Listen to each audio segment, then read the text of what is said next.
नमस्कार. आजच्या या खास विश्लेषणात आपण एका अत्यंत महत्त्वाच्या विषयावर चर्चा करणार आहोत. UPSC आणि MPSC परीक्षांमध्ये जर खऱ्या अर्थाने लीड घ्यायची असेल तर नुसता भूगोल वाचून चालत नाही. त्यासाठी वातावरणीय भौतिकशास्त्र आणि हवामानशास्त्राची म्हणजेच ॲटमॉस्फेरिक फिजिक्स आणि क्लायमेटॉलॉजीची अचूक सांगड घालता आली पाहिजे. आज आपण नेमकं हेच डिकोड करणार आहोत. पण पुढे जाण्याआधी एक मोठं कोडं सोडवूया. तुम्ही कधी विचार केलाय का, बंगालच्या उपसागरात एवढे भयानक आणि विनाशकारी चक्रीवादळं का तयार होतात, पण तीच वादळं विषुववृत्तावर म्हणजे इक्वेटरवर का कधीच तयार होत नाहीत? चला तर मग याच्या मुळाशी जाऊया, कारण याचं अचूक उत्तर भूगोलात नाही तर भौतिकशास्त्राच्या काही अदृश्य नियमांमध्ये दडलंय. आजच्या विश्लेषणाची रूपरेषा अगदी सोपी आहे. आपण आधी वातावरणाची रचना आणि औष्णिक स्तर समजून घेऊ. त्यानंतर वाऱ्याचं भौतिकशास्त्र आणि महत्त्वाच्या हवामान प्रणाली कशा काम करतात ते पाहू. आणि शेवटी या सगळ्याचा वापर करून नागरी सेवा परीक्षांमधील अवघड प्रश्न कसे सोडवायचे याची ट्रिक पाहणार आहोत.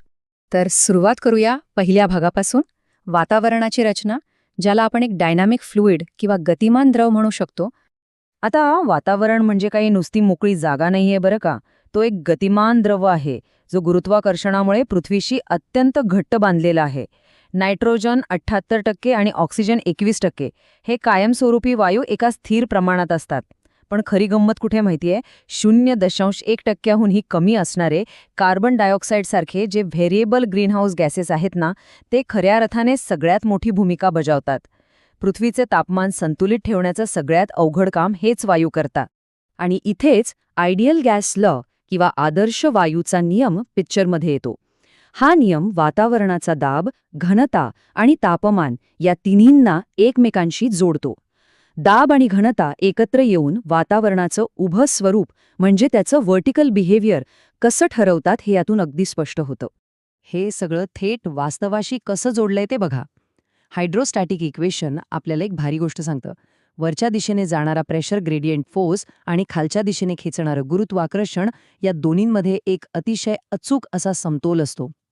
विचार करा, हा समतोल नसता तर वातावरणाच्या दाबाने जमिनीवरच्या सगळ्या वस्तू चिरडून गेल्या असत्या किंवा मग सगळी हवा थेट अंतराळातच उडून गेली असती.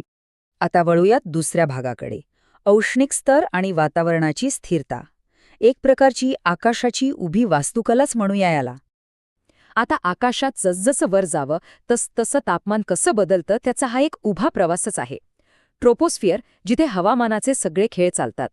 त्यावरून स्ट्रॅटोस्फिअर, जिथे ओझोनचा थर असल्यामुळे तापमान वाढतं.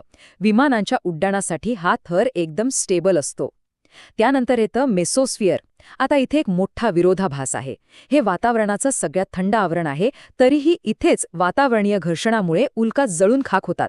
आणि सगळ्यात वर थर्मोस्फिअर, जिथे तापमान प्रचंड वेगाने वाढतं आणि महत्त्वाचं म्हणजे इथूनच रेडिओ लहरी परावर्तित होतात.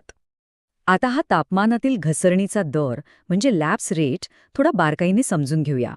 ड्राय एडियाबॅटिक लॅप्स रेट आणि मॉइस्ट एडियाबॅटिक लॅप्स रेट यामधला फरक खूप क्रुशल आहे. होतं काय, जेव्हा हवेतील बाष्पाचं कंडेन्सेशन होतं तेव्हा त्यातून लेटंट हीट किंवा गुप्त उष्णता बाहेर पडते.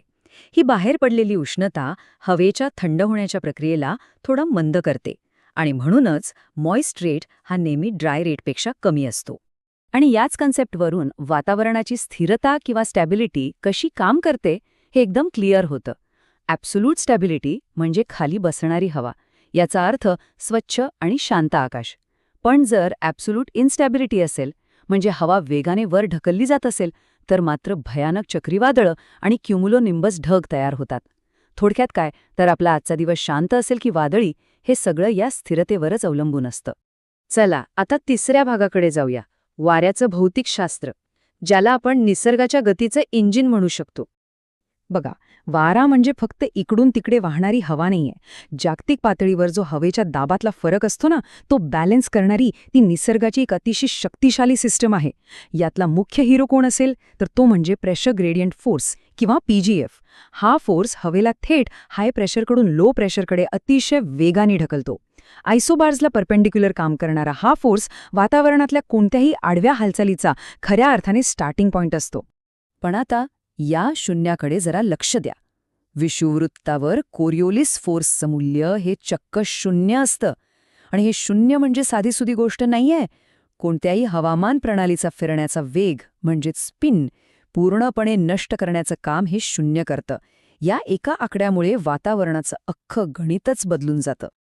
आता थोडं वरच्या वातावरणात जाऊया, जिथे जमिनीचं घर्षण नसतं. तिथे जिओस्ट्रॉफिक विंड बॅलन्स कसा काम करतो ते पाहू. सुरुवातीला PGF हवेला वेग देतो.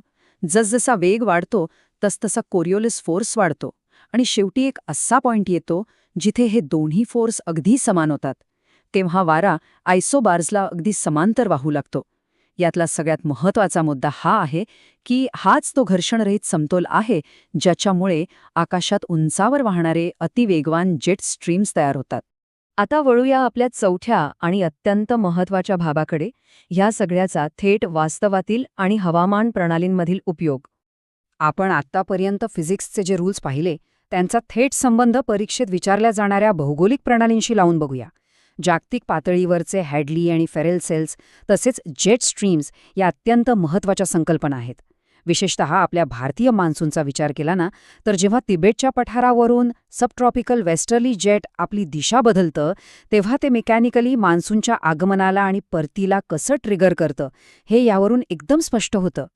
आणि इथे आपण ट्रॉपिकल म्हणजे उष्णकटिबंधीय चक्रीवादळं आणि टेम्परेट म्हणजे समशीतोष्ण चक्रीवादळं यातला फरक पाहू शकतो.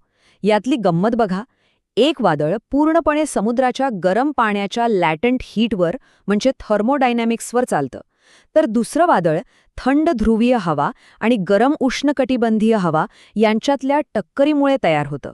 म्हणजे दोन्ही वादळच आहेत, पण त्यामागची भौतिकशास्त्राची इंजिनं मात्र अगदी वेगवेगळी आहेत. आणि आता शेवटचा टप्पा, नागरी सेवा परीक्षांमधील प्रश्नांची अचूक उत्तरं कशी शोधायची ते पाहूया.